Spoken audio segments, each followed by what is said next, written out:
Hi everybody, and welcome to the latest episode. The sighted among you will have immediately realised that this is a little bit different. There's no video feed for today, and the reason for that is that I will be conducting a telephone interview, and obviously because it's a telephone interview, there is no video feed. Unfortunately, the audio quality isn't what I would have liked it to be, so for those of you who can see, we've included subtitles. I have no doubt that the blind and visually impaired among you will be more than capable of decoding what's being said, but it's always nice to give our sighted friends a little bit of help when and where we can. Today I've been hugely lucky to secure an interview with Martijn van der Spek, who those of you who follow the blind and visually impaired apps will know is the creator of PiccyBot. Now, PiccyBot, I personally think, is one of the best image and video recognition apps on the market. Not only that, he's built it himself, no backing from huge corporations, and it really is very good. We'll be demoing it during the conversation, and if you stick around till the end, there will be an opportunity for someone to take away a lifetime membership to the app. It is available in a free version, but that version is slightly limited. There is a paid version which is very cheap for what it is, but he has very kindly offered a code for Android and a code for iOS for one of you out there. So let's get down to the interview.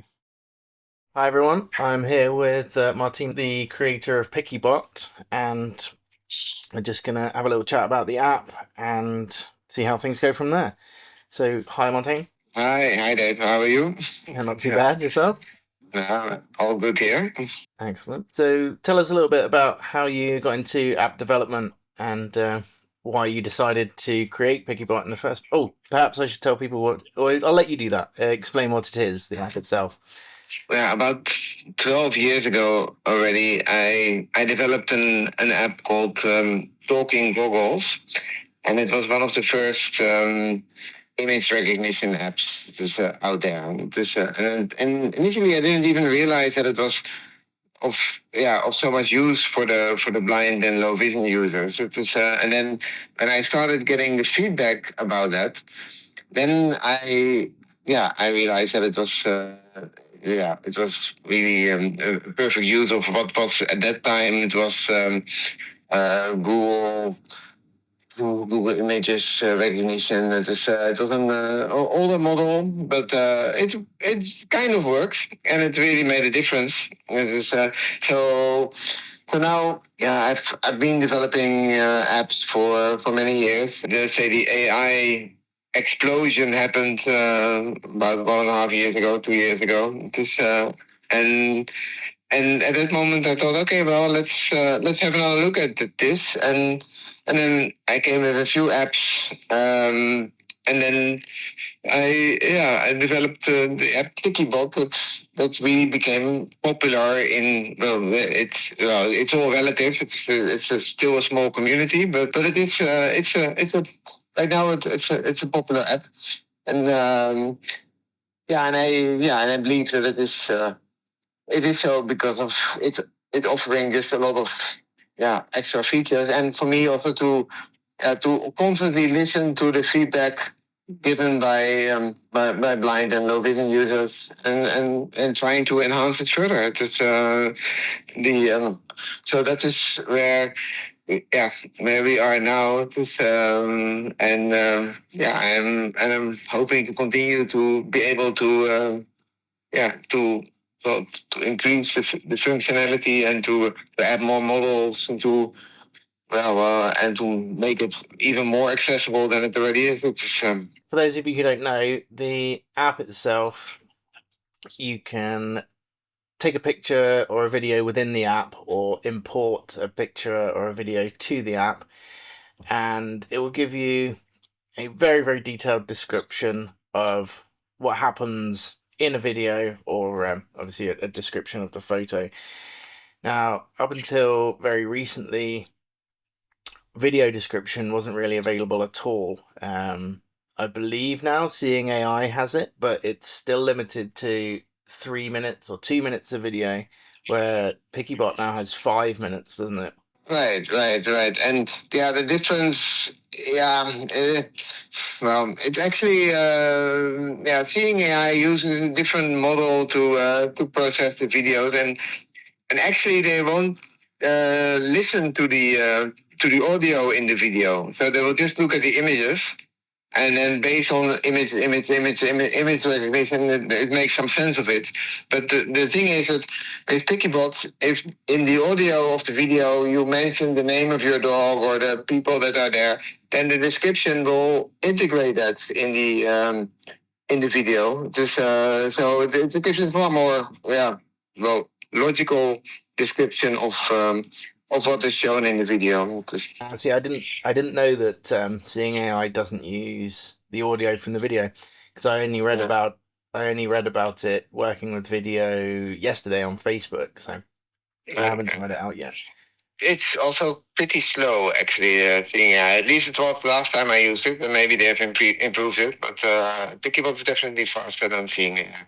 I can't speak highly enough of it. I used it the other day because I went to a wildlife park with my family, and I took a video in the aviary where you can go in and the birds fly and land on you, and I sent that in for PiccyBot to describe. It recognized the type of birds and everything at this or how good was it? It was absolutely brilliant. I mean, it describes, it got the breeds of their little parrots, and it got the correct breed of parrots. It described the coloring. It created a separate subheadings for the different type of people. It recognized who the bird handler was, like the person in charge, and described them individually. It's absolutely brilliant. I will include in the video a couple of demonstration clips so that people watching can get an idea of what it's like. No, great. Yeah, that's well. The other thing is that I'm basically standing on the shoulders of giants in the sense of I'm using all these different models, and the good thing is that they keep improving also. So every time I try, whenever there's a new model, like yesterday there's a new model by Google, and I will add it to the list. And these models keep improving upon themselves, and it's almost like a competition. And that's only the app remains kind of the same, but the models behind it improve, so the app becomes better. Yeah, that's another thing as well, isn't it? You can choose from the AI models you want to use, can't you? Right. At the moment, there are 11 models under it, and of course, sometimes I retire a few models that are replaced by better ones, just by the same. The same. I'm looking at adding the new.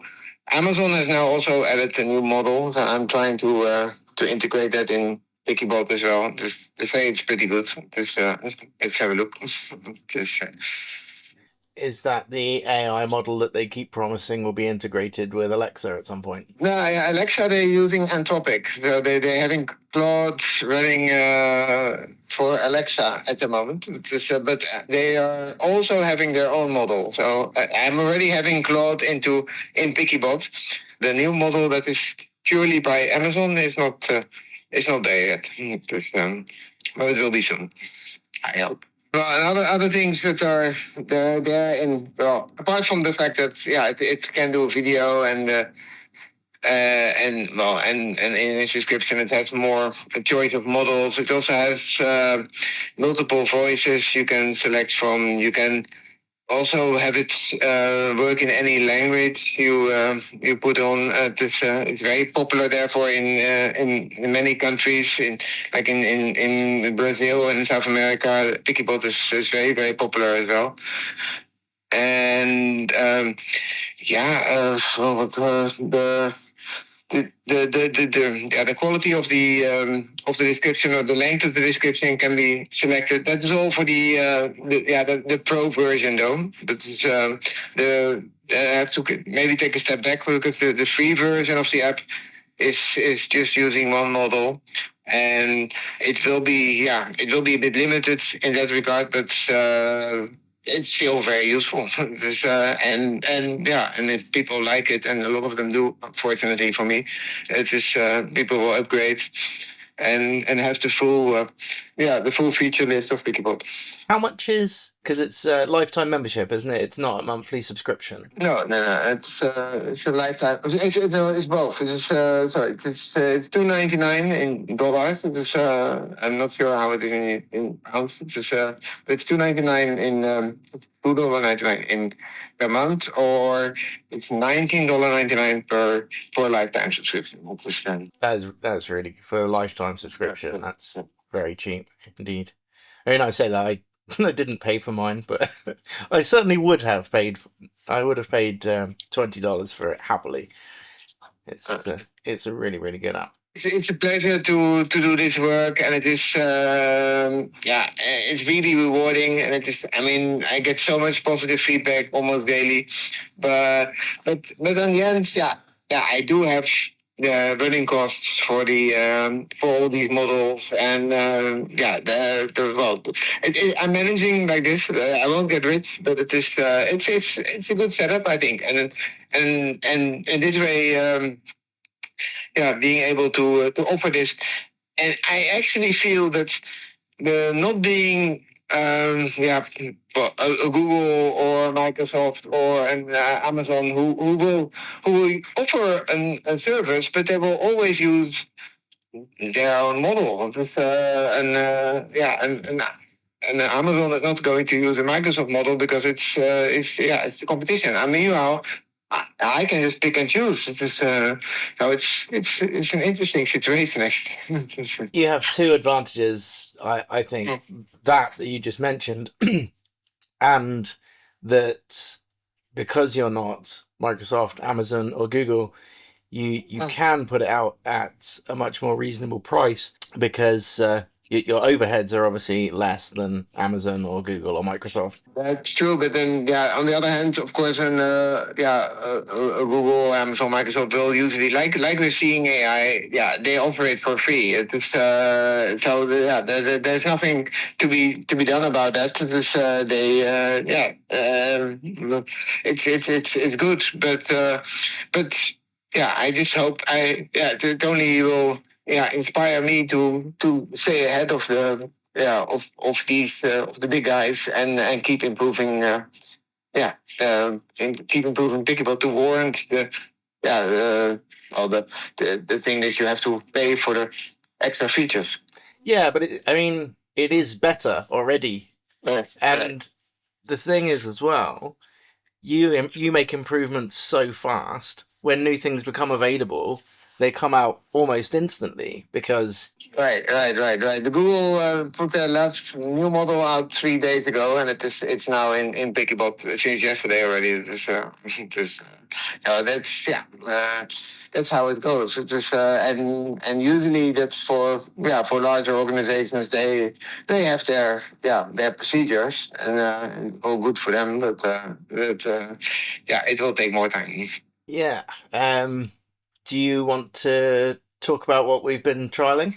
You mean about the meta glasses? Yeah. The meta glasses came out. I've been wanting to do something with PiccyBot on these meta glasses, but the problem is really that they from the start have been rather restrictive in allowing access to them. There is a way to do like Ira is doing with the meta glasses, using WhatsApp to connect to them, and then offer services in that way. This I just set up a trial service on WhatsApp so that you can basically send in a photo or video to that number, and then it will give a description. It is, and I hope that by the end of the week, maybe with your help a bit, we can sort this out and actually give an audio audio clip that plays on the glasses. Yeah, more than happy to work with you on that. Basically,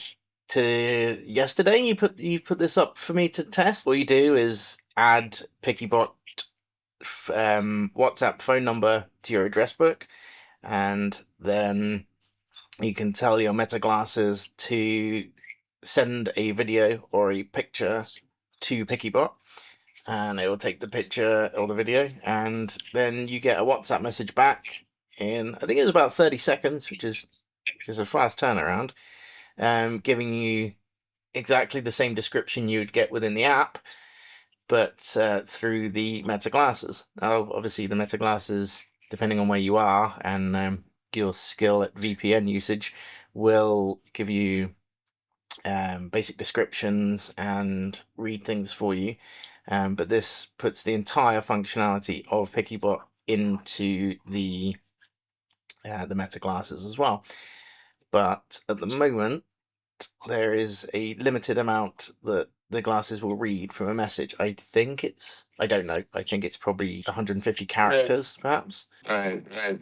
But that's the problem. And that's why we want to make it an audio clip that plays in the on the glasses, and then it will be about a 1 minute description, which I think is still limited, but at least 1 minute of audio can be presented, which I think should be fine for most.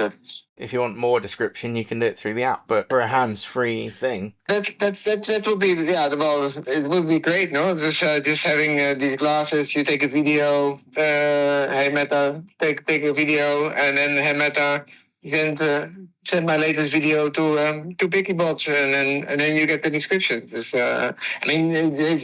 really getting closer to the real-time description of your environment. That we're all working on. And as models improve, we will get there. But it's one step further. Yeah. Again, I will, as long as you're happy for me to do so, I'll put a demo video of that into this video, of how it works now, and then I'll do an updated version when the audio goes live. Thanks. Yeah, that would be great.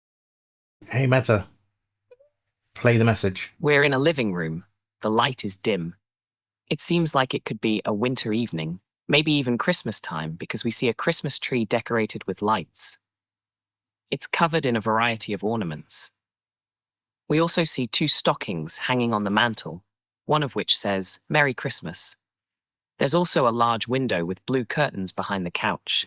The camera is pointed at a golden retriever dog who is sleeping on a brown leather couch. The dog is curled up in a ball with its tail wrapped around its body. A hand with a gold watch is petting the dog's fur as it sleeps. In the background, we see a grey sofa with pillows. A coffee table in the middle of the room has a laptop and an assortment of items on it. Someone seems to be working on the laptop. The atmosphere is calm and cozy. The only sounds we hear are the gentle patter of rain outside and the soft, steady breathing of the dog. And then I really hope to get the final glitches out of the way, and then still see how the integration with PiccyBot works. I mean, personally, I would like people to have PiccyBot and then to use it together with the Meta glasses, and that's all fine. But let's see how we can get it to work. Because it's almost there. Yeah, and it's, as I said, it's really good already. I was playing with it this morning. Do you have any other app projects on at the moment? No. I've been doing, I did it part of the Google Gemini competition, which I unfortunately did not win. It was, that was purely pure Google competition, and otherwise well, I'm always keeping my other apps going, but right now the primary focus is really PiccyBot. And again, for what I was saying, the feedback is so positive. I mean, now and then you will get somebody say, well, it is a bit slow, or there's always somebody who has something to say. But overall, it's a very rewarding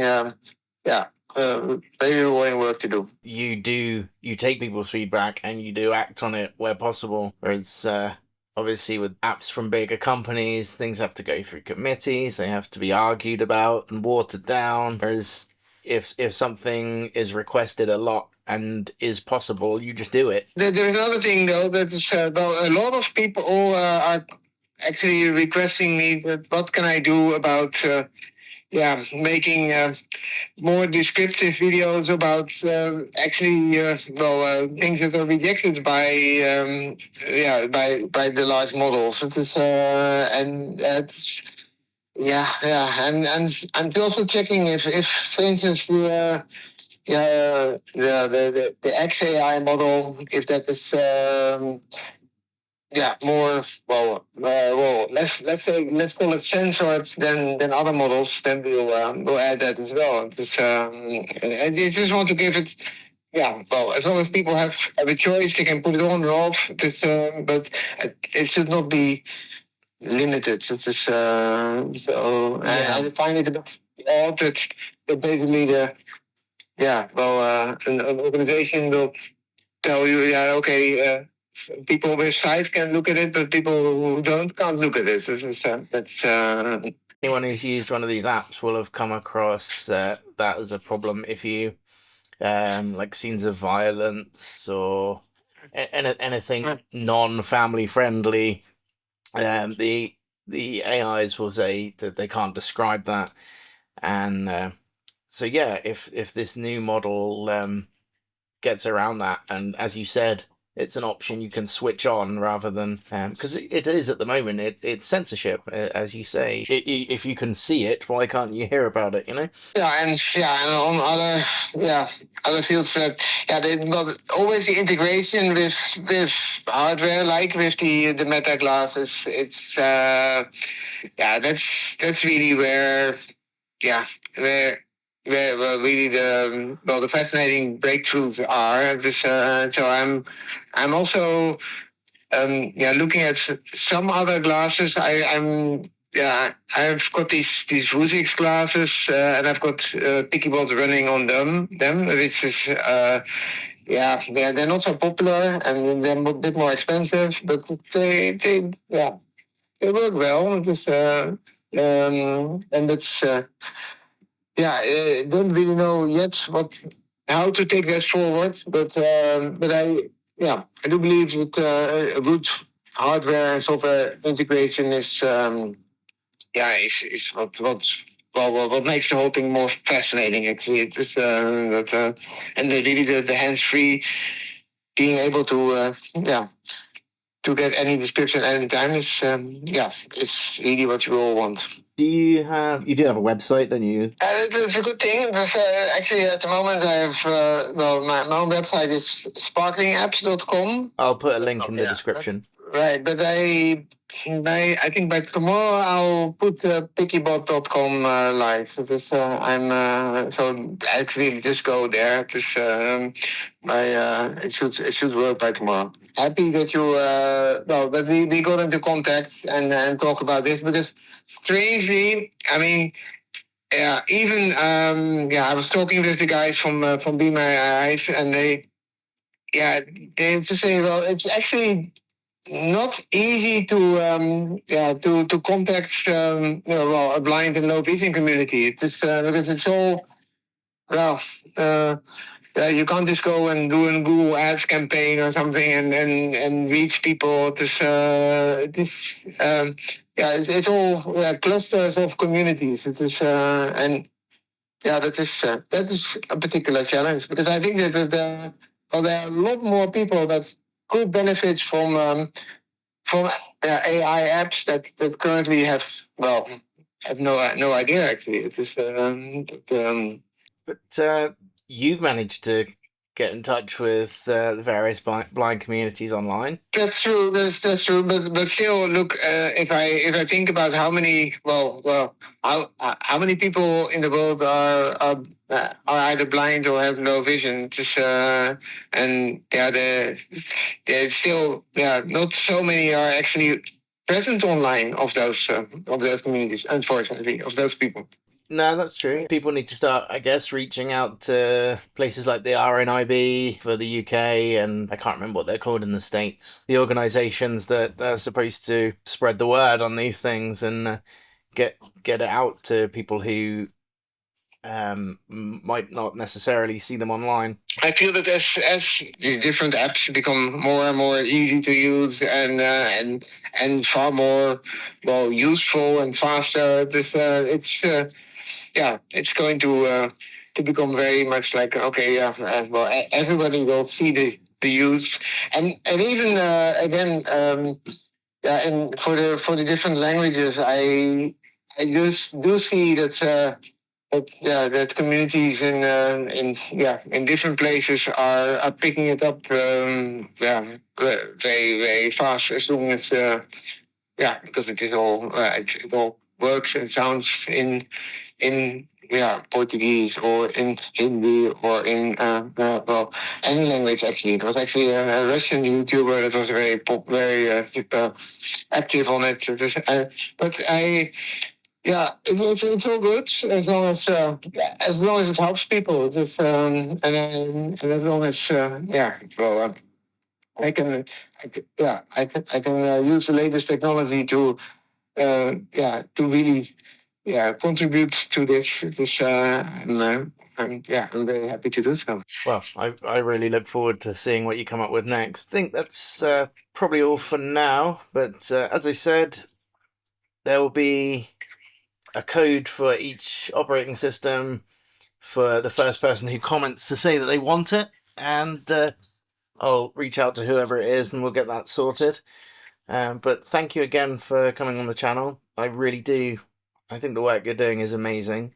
I look forward to seeing where you go in the future with it. Pleasure talking, and and really looking forward to achieving more and more in this really fast developing field. Let's make the most of that. As well, for those of you watching, we have a free lifetime membership code for iOS and a free lifetime membership code for Android. So whoever comments first saying that they'd like it, we were going to give those away. So somebody watching will get a free. Thank you for coming on, and I shall speak to you again soon. Okay, thanks. Bye. Bye. Don't forget to like, comment, subscribe, all that good stuff, and we'll see you in the next one.